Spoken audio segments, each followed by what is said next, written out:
ટ્રમ્પે તાજેતરમાં જ ઇન્ડિયાથી અમેરિકા જતી કેટલીક ફૂડ આઇટમ્સ પરનો ટેરિફ ઘટાડ્યો હતો, પરંતુ બાસમતી ચોખા પર લેવામાં આવતા ટેરિફમાં કોઈ જ ફેરફાર નહોતો કરાયો.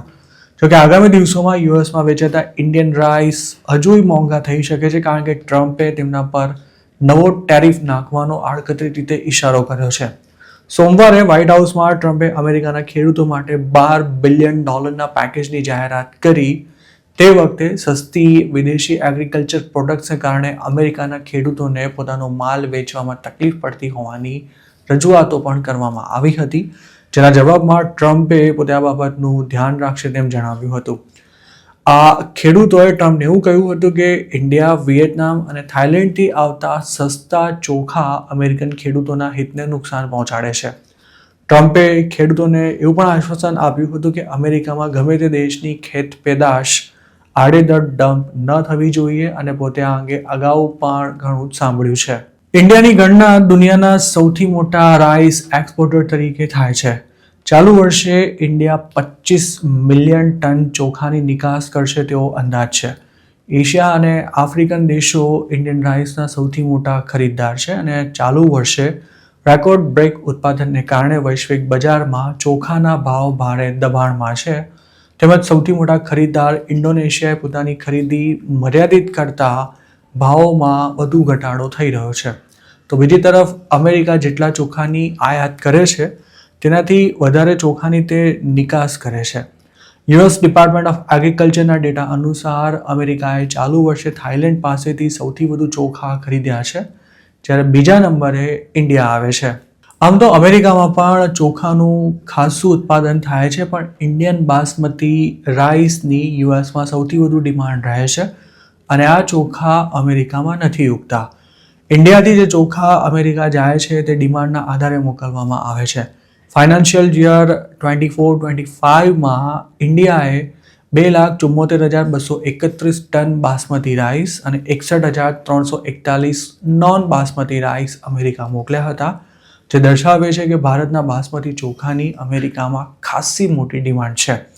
ભારતીય ચોખાની સાથે ટ્રમ્પ કેનેડાથી આવતા ફર્ટિલાઇઝર પર પણ ટેરિફ નાખવાનું વિચારી રહ્યા છે, જેની પાછળ તેમનો એવો તર્ક છે કે આમ કરવાથી અમેરિકામાં ખાતરનું ઉત્પાદન વધશે. અમેરિકામાં ઇન્ફ્લેશન વધી રહ્યું છે, અને ખાસ તો ફૂડ આઇટમ્સના ભાવ કાબૂમાં રાખવા માટે ટ્રમ્પે ગયા મહિને જ ટેરિફમાં ઘટાડો કર્યો હતો.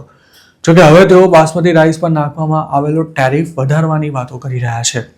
ઇન્ડિયા અને કેનેડા બંને દેશો અમેરિકાના વ્યૂહાત્મક ટ્રેડ પાર્ટનર્સ છે, પણ ટ્રમ્પ અવારનવાર તેમને ટાર્ગેટ કરતા રહે છે.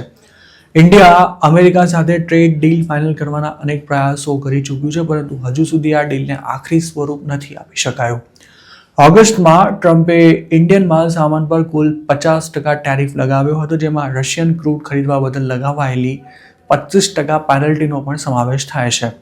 જોકે હવે ઇન્ડિયાએ રશિયન ક્રૂડ ખરીદવાનું ખૂબ જ ઘટાડી દીધું છે, અને અમેરિકન પ્રતિનિધિઓની એક ટીમ ચાલુ સપ્તાહે ટ્રેડ ડીલ પર વાતચીત કરવા ઇન્ડિયા આવી પણ રહી છે. ઇન્ડિયન રાઈસ એક્સપોર્ટર્સ ફેડરેશનના વાઇસ પ્રેસિડેન્ટ દેવ ગર્ગે આ મામલે એવું જણાવ્યું હતું કે ઇન્ડિયન બાસમતી રાઈસની અમેરિકામાં ડિમાન્ડ વધી રહી છે, અને તેના ફ્લેવર, ટેક્સચર તેમજ કલર પ્રોફાઇલને અમેરિકન રાઈસ વેરાયટીઝ રિપ્લેસ કરી શકે તેમ નથી. તેમણે એમ પણ જણાવ્યું હતું કે અમેરિકામાં ઉગતા ચોખા ભારતીય બાસમતી રાઈસની જગ્યા ક્યારેય નહીં લઈ શકે. ઇન્ડિયા અમેરિકામાં ચોખા ડમ્પ કરતું હોવાના દાવાને પણ તેમણે ખોટો ગણાવ્યો હતો. તેમનું કહેવું હતું કે જો બાસમતી ચોખા પર ટેરિફ નાખવામાં આવશે તો તેનાથી તેની ડિમાન્ડ તો નહીં જ ઘટે, પણ ઉલટાનું અમેરિકાના લોકો પર જ ટેરિફનો બોજ આવશે. ટેરિફમાં હવે જો કોઈ વધારો થયો તો તેનાથી ઇન્ડિયા કરતાં અમેરિકાને વધુ નુકસાન થશે તેવું પણ દેવ ગર્ગે જણાવ્યું હતું. ગ્લોબલ ટ્રેડ રિસર્ચ ઇનિશિયેટિવ નામની એક ઇન્ડિયન ટ્રેડ થિંક ટેન્કનું માનવું છે કે ટ્રમ્પે બાસમતી પર ટેરિફ નાખવાની જે ધમકી આપી છે તે નીતિગત નહીં પણ રાજકીય છે.